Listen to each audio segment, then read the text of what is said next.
Every ship that crosses Panama climbs a mountain. To lift it, Panama spends fresh water and throws it away to sea. So the canal is not a ditch between two oceans. It is a machine that converts rainfall into transits, its capacity set by the sky over one watershed, not by its width. In 2023, that sky underdelivered. Start with the geography, because the geography is the argument. Panama is an isthmus, and the isthmus is not flat. So rather than cut a trench at sea level, the canal climbs over the high ground. A ship is lifted by locks, chambers that fill to float it upward, about 26 meters above sea level, crosses the top through an artificial lake and is lowered back to the far ocean. A staircase over a mountain. The lake at the top of that staircase is Gatun, and it does three jobs at once. It is the summit, the water the ships sail across. It is the fuel. Every lockage draws water out of it, so the lake spends itself with every transit. And it is a reservoir. Gatun and the watershed feeding it supply drinking water to more than 50% of Panama's population, and about 95% of the drinking water for Colón, Panama, and San Miguelito. A shipping lane, a fuel tank, and a tap. The same millimetre of rain does all three jobs. That is where the constraint comes from. The mechanism is unusually clean. When a ship transits, water flows from the lake through the chambers and out to the ocean. Gravity moves it. It does not come back. The only thing that refills Gatun is rain. Per the Canal Authority's FY 2023 annual report, a Panamax transit consumed about 163 million litres, a Neo-Panamax about 374 million. A ship spending a small reservoir, and then the next ship arrives. Across FY 2023, the locks drew about 7.9 million cubic meters a day, roughly 7 billion litres, a figure World Weather Attribution independently corroborates. Now the input side. That year, rainfall over the watershed came in 25% below its historical average, the driest in the record from 1951. And the margin is thin. Gatun's entire usable operating range is about 2 meters. From full to unusable is roughly the height of a person. When the lake falls, the canal does not fail invisibly. It fails by rule. Below 85 feet, the authority cuts the maximum authorized draft for Neo-Panamax ships. Below 79 feet, Panamax draft. Less draft, less cargo. And when the lake keeps falling, it stops rationing depth and starts rationing slots, which makes the mechanism verifiable rather than plausible. Lake level is not a symptom. It is the control variable the operator acts on. When the water returned in mid-2024, the authority restored draft in steps, 46 to 48 feet. The rule runs both ways. So we can price it. I do not believe anyone has published this number, so here is the arithmetic. Every input the canal authorities own. FY 2023 rainfall was 1,998 millimetres, against a historical average of 2,659. That rain produced 3,828 million cubic metres of water in the watershed.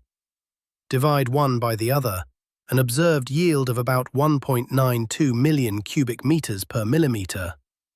Measured, not modelled, evaporation and runoff are already baked in, so nothing has to be assumed. The locks consumed 2,884 million cubic metres across 14,080 transits, about 0.205 million cubic metres each. So 1 millimetre of rain is worth about 9 1/3 transits. Canal revenue that year was $4.97 billion across those same transits, about $353,000 apiece. 9 1/3 transits at $353,000 each. 1 millimetre of rain over that watershed is worth about $3.3 million, which makes FY 2023's 661mm deficit roughly 6,000 transits of lost capacity. On the order of $2.2 billion, the sky declined to deliver.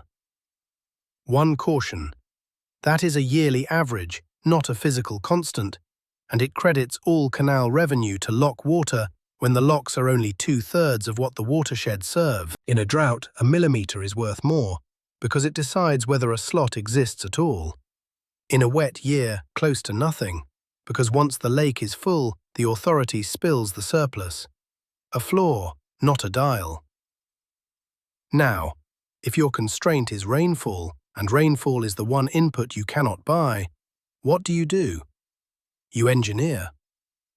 When Panama built the Neo-Panamax locks, opened in 2016, it did not ignore the water problem.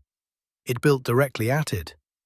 Each new chamber has 3 water-saving basins beside it, 18 across the new locks, catching part of the water instead of dumping it to sea and feeding it back into the next lockage. In the older locks, cross-filling saves the equivalent of 6 daily transits. Together, in the authority's own words, these measures save as much as 50% of the resource.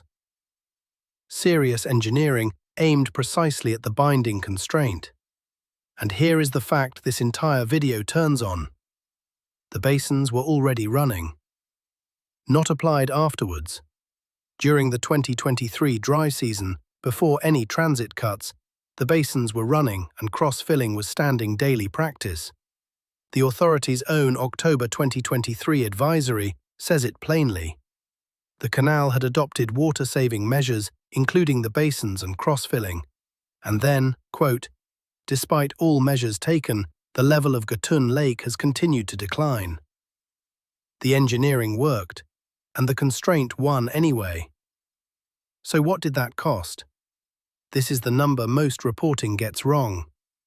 The authority states its own normal capacity, about 36 vessels a day. In October 2023, it announced a ladder of cuts: 25 slots, then 24, then 22, then 20, and 18 a day by February 2024. You may have heard that 18. It is probably the most repeated figure of the whole episode. It never happened. On the 15th of December 2023, the authority superseded its own advisory. Currently, 22 vessels transit daily, and rather than cutting further, it announced an increase to 24 from mid-January, because November's rainfall had proved to be less adverse than expected. The 20 and the 18 were cancelled. A plan, not a fact. So the real floor was 22 transits a day against a normal 36, a cut of about 39%, not half. Nearly 40% of the throughput of one of the most important trade routes on Earth removed by rain. Sit with that. A country identified its binding constraint and spent billions engineering against it.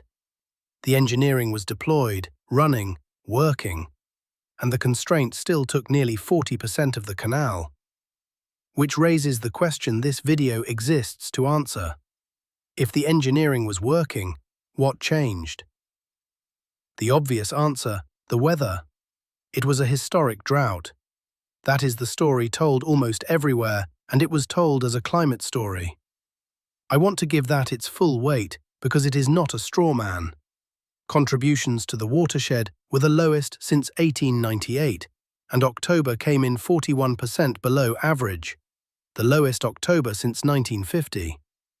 The authority itself frames the episode as precipitation, the operator's own position, and it has more data than anyone. So the drought was real and severe. Hold that. Now here is a chart the Canal Authority published in its own annual report. Rainfall over the watershed, fiscal year by fiscal year, for a decade. FY 2015, 2,027 millimetres. FY 2019, 2,035. FY 2023, 1,998. Those 3 years are within about 2% of each other, effectively the same rainfall. 2 of them produced no throttle at all. 1 cut the canal by nearly 40%. Same sky, different outcome. The variable that changed was not the sky. So what did? The demand side. And I have to be careful because the intuitive version of demand is wrong in a way you could catch in 10 seconds. Demand does not mean more ships. Transits peaked in 1970 at 15,523 and have been flat to declining ever since, settling around 13 to 14,000 a year. Nor are the larger Neo-Panamax ships quietly taking over. Their share has been flat at about 28% from FY 2022 through the end of 2025. So if anyone tells you the canal is drowning in more and bigger ships, the canal's own traffic data says otherwise. That version is false, and I am not going to sell it to you. The real demand story is water, not vessels, and the canal's own administrator has said the mechanism out loud. Ricarte Vasquez, who runs the canal, in the operation of the canal, including the 3rd set of locks, they use the volume of water that was forecast for that purpose. Whereas, in his words, the consumption of the population increases permanently. The head of the canal is saying the canal's own water use is on forecast. What is not on forecast is everybody else's. And there is a study underneath that. The authority's own water demand analysis, Stantec 2018, found actual municipal use had exceeded the 2000 demand model's forecasts, with the gap opening after about 2010. Municipal and industrial demand is projected to rise from about 510 million gallons a day towards 775 to 860 by 2050. But here is the striking detail. The overrun is not people using more water. Residential and non-residential consumption came in below forecast. The divergence is driven by what engineers call unaccounted-for water. Leaks. The pipes. So a machine that turns rainfall into $3.3 million a millimetre is losing its input to a network leaking into the ground, and to a city that keeps growing, drawing on a watershed that cannot. Which brings us to attribution, and I want to state this exactly because it is easy to get wrong in both directions. World Weather Attribution studied the 2023-24 event. Their finding, in their words, with neither climate model data nor a strong physical argument to support the hypothesis, they cannot conclude that the observed drying is attributable to human-caused climate change. What they did find was El Niño, which roughly doubled the likelihood of the low rainfall and cut about 8% of 2023's total, making it roughly a 1 in 40-year event. Hear the distinction, because it is the whole point. We cannot attribute this is not the same sentence as climate change is not a factor. It is a statement about what the evidence can currently support. That study also found some evidence of drying near the lake, with high uncertainty, while other stations showed the opposite. And it is not peer-reviewed. Meanwhile, a peer-reviewed study, Munoz and colleagues, Geophysical Research Letters, October 2025, projects that historic droughts for Gatun will double by the end of the century under high emissions, driven mainly by falling wet season rainfall. A projection of the future, not an attribution of the past. It does not contradict the first finding, but it is peer-reviewed and the first is not. So the honest position is narrow. The 2023 event cannot currently be pinned on climate change. The future is projected to get drier. Both are true at once. And the demand argument does not need that resolved either way. It rests on the authority's own rainfall series. 3 years, near identical rain, 1 throttle. Whatever the sky does next, the watershed is fixed and the draw on it is rising. And the saving has a ceiling of its own. Recycling lock water concentrates salt, and Gatun is drinking water. So the tool built to save water cannot be run at full tilt. So Panama is doing the only other thing available, making the watershed bigger. The Rio Indio project would dam a neighboring river and tunnel its water into Gatun, a reservoir of roughly 1.25 billion cubic meters, an 8-kilometer tunnel at a reported $1.2 to $1.6 billion, built 2027 to 2032. It would also flood about 4,600 hectares and displace a reported 2,000 to 2,500 people across roughly 38 communities. There is organized local opposition. Those figures vary by source and are contested. I am not here to tell you whether that dam should be built. What I can tell you is the trade-off structure. The canal's constraint is a quantity of water, and the only ways to get more are to use less or take more from somewhere else. Somewhere else has people living in it. And even then, the arithmetic does not close. Rio Indio is reported to buy up to 15 additional dry season transits. Against a gap of 22 versus 36, it narrows the constraint. It does not clear it. Now, the tense matters, and I want to be accurate about it. The canal is not water-constrained today. In December 2025, it averaged 34.68 ocean-going transits a day, with a high of 40, at or near its sustainable capacity. By February 2026, Gatun had risen to its maximum operating level, and the authority was spilling the surplus. It does project a below-capacity 2026, around 33 a day, but attributes that to United States tariffs, not to water. So the throttle is history. This is not a report on a live crisis, and anyone selling you one is selling you 2023. Which is why it is worth understanding now, while nothing is going wrong. The natural experiment already ran. Between FY 2024 and FY 2025, the locks did not change. Not one chamber, not one basin, only the water did. The mean lake level rose about 5 feet, transits rose from 11,240 to 13,404, and revenue went from 4.99 billion to 5.71 billion. Same machine, more rain, 19% more canal. So what is this map telling us? So Panama's canal is not a shortcut. It is a hydrological machine, its throughput denominated in rainfall over one watershed of about 3,300 square kilometers. That watershed cannot be widened, and the rain that falls on it is the entire budget, claimed by the ships, the city, and the salt flushed out to keep the lake drinkable. The ship's share is on forecast, the city's is not. Demand is projected to more than double by 2050 against a watershed that stays exactly the same size. You can build bigger locks, Panama did. Recycle the water, Panama does. Dam another river, Panama is trying. What you cannot do is manufacture rain over a fixed area. A strait can be opened by diplomacy, a port expanded with concrete. This canal's input is delivered by weather onto an area drawn by topography. Every solution buys margin, none changes the denominator. Which is the real lesson of FY 2015 and FY 2019, 2 years with almost identical rainfall and no throttle at all. The canal did not need a historic drought to hit its limit.